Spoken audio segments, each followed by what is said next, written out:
Madam जी गाड़ी के चाबी लेवे आई रहनी है। ठीक बा पहले ही चेन चढ़त नहीं के चढ़ा दो।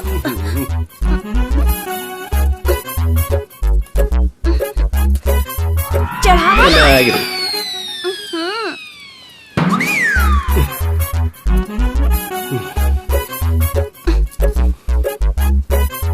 अरे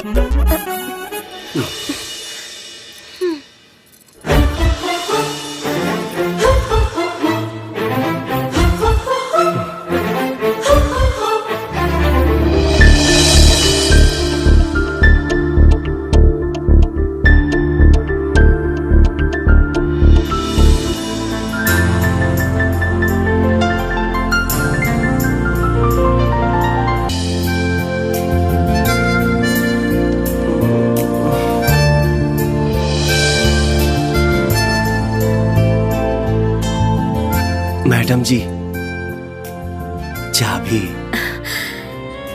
चाबी चाहिए कि चुम्मा?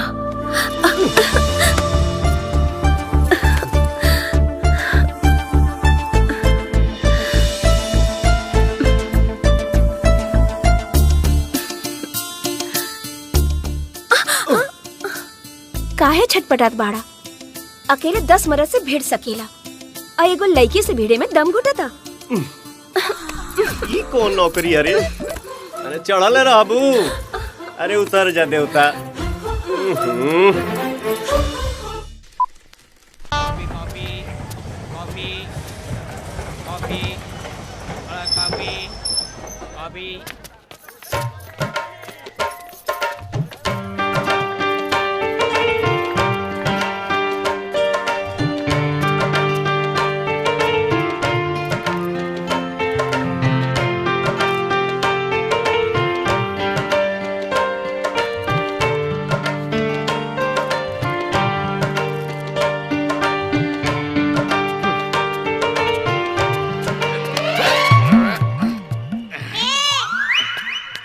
दिने में चढ़ गई बका, देख के चला।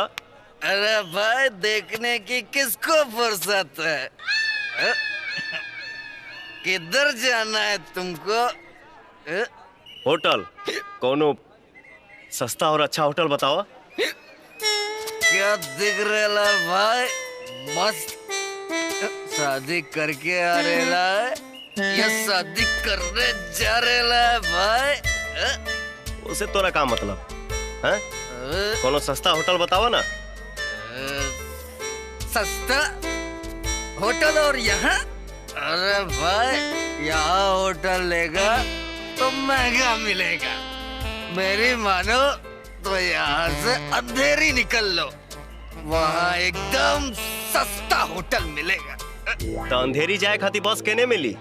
बस अरे भाई यहाँ से सीधा सामने जाने का, सामने एक टावर गिरेगा, टावर से सीधा लेफ्ट जाने का, लेफ्ट से एक पुलिस चौकी गिरेगा, और पुलिस चौकी से सीधा एक वड़ा पाव की दुकान गिरेगा।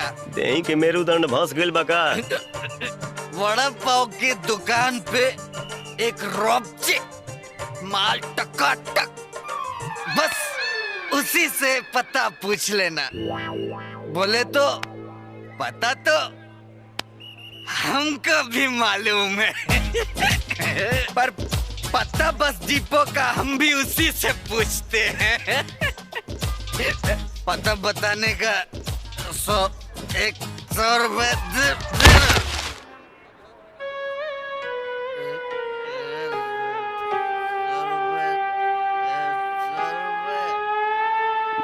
गिरावत सरवा खुदे गिर गई। अब ना ला, अब हम का करी? जाए तारा बहनी का देवड़ा साला।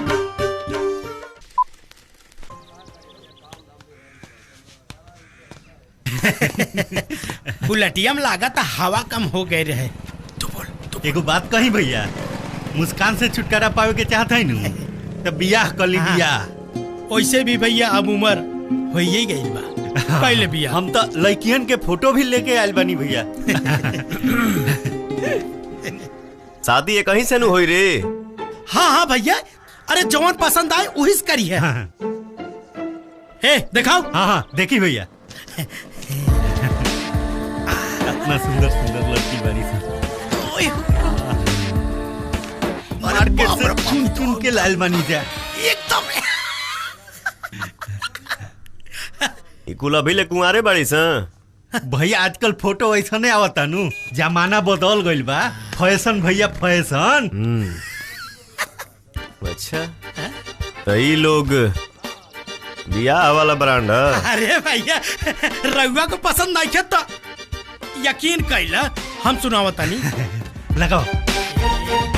हेलो हेलो, लड़की पसंद आ गई? अरे एकदम मस्त मस्त। द रेट सुन ला लोगन, वो हाफ पैंट वाली के 5000 पर नाइट और वो नाइटी वाली के एक रात के 10,000 और वो पैंटी वाली के पर नाइट 30,000 ओनली।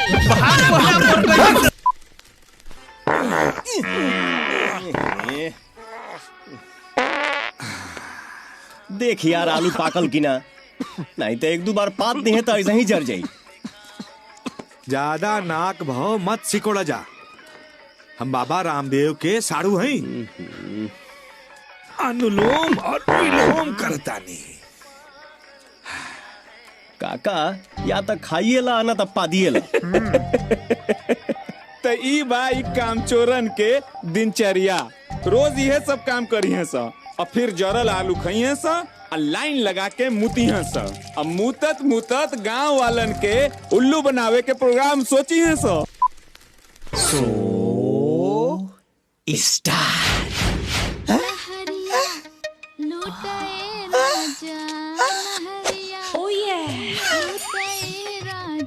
बाप रे बाप, जोबड़ा बाकी पहाड़। अरे पहाड़ देख के तो सांस फूले लगता। और तेरी पलट के अपने मुखरा के उजड़िया तो दिखा दा। और तेरी नैना के तीर तो चला दा ताकि बूढ़ा के मुक्ति मिल जाए। चिंता मत कर बाबू, तोरू नंबर आई। अरे नैन सुख से मुक्ति ना मिली है बुढ़ाओ। हाथ डाला, हाथ हाँ हाथ डाल के टच कर, एकदम गच हो जाइबा। तो धैला तो गैला काका।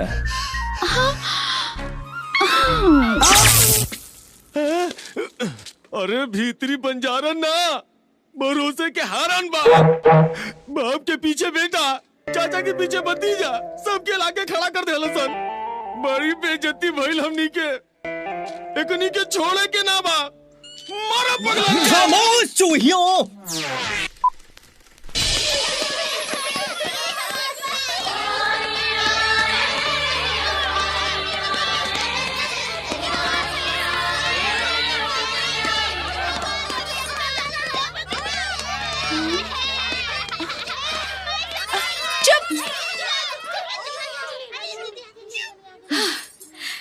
तो बच्चा लोग, कल हमनी के तू लोगन के पढ़ावले रहनी ABCD।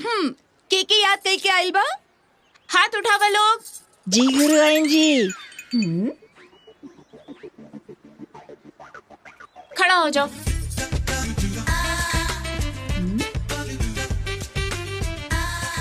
तू लोग? हाँ हम लोग। हमनियों के पढ़े के अधिकार बा। ठीक बा, नाम लिखावे खातिर तू लोगन के परीक्षा देवे के पड़ी। परीक्षा? तो इनकमिंग खातिर परीक्षा देवे के पड़ी। तो कहाँ से दी जा, एजा से कि ओइजा से? एजा से, एजा से। ओके। 1 2 1 2 1 2 सावधान।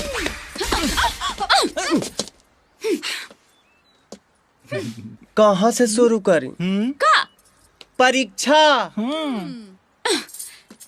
A से Z तक कुल सुनावे के पड़ी। तब भैया तू दोनों के नाम लिखावल जाए। ओके। A for Apple, B for बड़का एप्पल, C से छोटका एप्पल, D से दूगो एप्पल, E से इतना बड़ एप्पल, एच से फूल गए एप्पल। ला ताजी से घुस गई एप्पल। एच से हमारा एप्पल। आई से इंडियन एप्पल। जैसे जाओ हम नहीं खाएंगे एप्पल। कैसे कैसे नहीं खाएंगे एप्पल? एल से लंबा हो गया एप्पल। तो एम से मोटा गई एप्पल। एन से नाजुक एप्पल। ओहो ओ से ओवर स्मार्ट एप्पल। पी पी पी पी पी पी। अरे पगला इतना जल्दी भुलाइबे तो परीक्षा पास कैसे करबे? पी पी पी पी पी से पहल के खो एप्पल। क्यों से क्यों के बाद में नहीं ना मिलेगा खाने एप्पल। आर से रोज खाओगे एप्पल। एस से सेहतमंद रहोगे खा के एप्पल। टी से तुमको नहीं मिलेगा एप्पल। यू से उधर कहाँ देख रहा है एप्पल?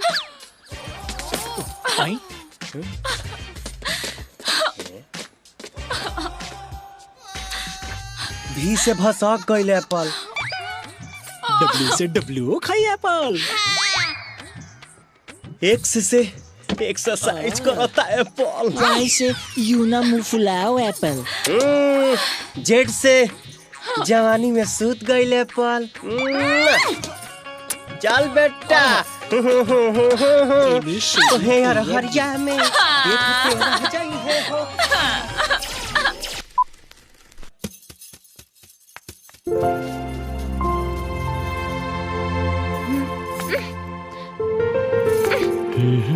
ए पहलवान यहाँ आवा। बोली हजूर, छुआड़ा खाइब की खजूर? तहार कपार खाइब। हम जाना तानी कि तुमके टाइट चीज बहुत पसंद बा। अच्छा तलूज कर दी का? अभी हमार मूड नहीं खे। ए ढेर चुनरा मत, हमके कोरा उठावा। हमके झाड़ू खाए के तनिको शौक नहीं खे। अच्छा एकर मतलब हमार डर बा तोरा अंदर। अंदर तो बहुत कुछ बा, लेकिन तू बहरिए रहा था ठीक बा। सुना ज्यादा बकबक मत करो, हमके उठावा कोरा में, झोल झारे के बा।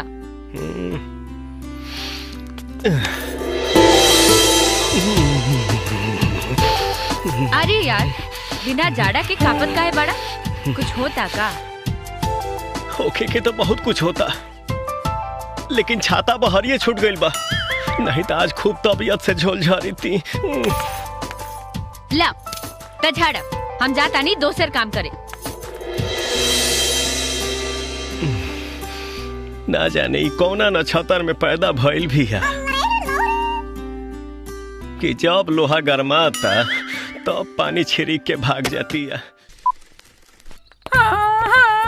रोमा हम तो लूट गई नी, बर्बाद हो गई नी, हमार किस्मत फूट गई, जुड़े से पहले ही रिश्ता टूट गई। अरे अरे पिंकी का भइल, का हो गइल? का बताई रोमा, कमिश्नर रघुवीर प्रताप के लड़का से हमार ब्याह तय भइल और वो ब्याह से मना कर दिलस। कौन? ओ वीर। हाँ। अरे तो रोवत काहे बाड़ू? तो होके ता खुश होके की चाही। वो एक नंबर के लुच्चा, लफंगा और आवारा लड़का ह। अगर ओकरा से तोहार शादी भइल रहत तो तोहार जिंदगी बर्बाद हो जात। ना ना ना, हमार जिंदगी बर्बाद ना आबाद हो जात। ऐसा प्यार करे वाला दीवाना तो हम पहली बार देखनी। जे केहू के प्यार में पागल बा, काश वो लेके हम होती। कौन लड़की केकरा प्यार में पागल बा? राधा के। वो ओकरे प्यार में पागल बा, ओकरे ही नाम के माला जपता। का राधा के पता बा कि वीर ओकरे प्यार में पागल बा? पता ना, लेकिन हमार पापा ओकरे आगे हाथ जोड़ ले, गिड़गिड़ाइले। लाखों के दहेज, करोड़ों के बंगला, यहाँ तक के फैक्ट्री भी ओकरे नामे करे खातिर तैयार हो गए, फिर भी मना कर देलस। जाना तारू का कह के? का कह के? कहलस कि हमरे प्यार के आगे तो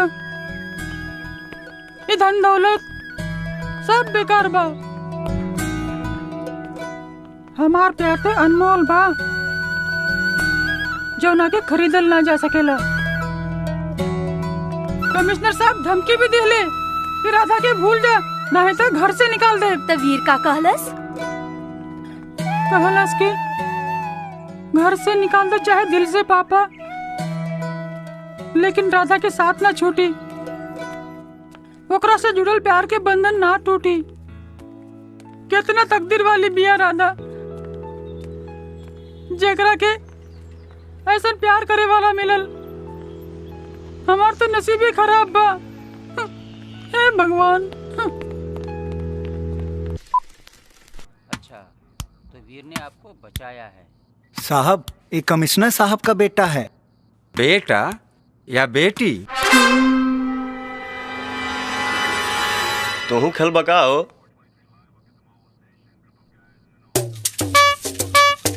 भाई एगो एक्स्ट्रा ला खेला। वाह बेटा वाह, बहुत बढ़िया। तई नौबत यहाँ तक आ गई। हाँ पापा ना ना ना बेटा ना, कुछ बतावे का जरूरत नहीं खे। हमरा के सब मालूम हो। तोहरे ये हरकत का फैसला हम यहाँ ना तोहरे माँ के सामने करब। माही? हाँ बेटा, तोहके रूप में देख के वो कितना खुश हुई हो। हाँ? हे भगवान, ये का हो गइल? हम बेटा पैदा कइले रहली, ये बेटी कैसे हो गइल? अब हम कहाँ जाए रे दादा? अरे रोवल धोल बंद कर जानकी। ये आप आंसू बचा के रखो, एकरे विदाई में काम आई। विदाई? हाँ, तू हमेशा कहता लो ना कि एकरा खातिर दुल्हन ढूंढी। अब दुल्हन ना, दुल्हा ढूंढे क्या? दुल्हा आई हो दादा, ये का हो गइल? ये बेटी कैसे हो गइल? अब हम का करें दादा? अब दादा से का पूछत बाड़ू? अपने आप से पूछो। हमेशा अगर गलती छुपावत रहलू हो। अब तू ही भोगा भोगा।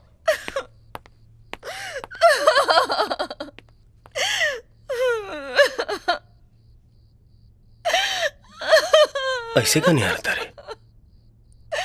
माई से बोल कि हम चेंज नहीं के भाई, अभी हुए बानी।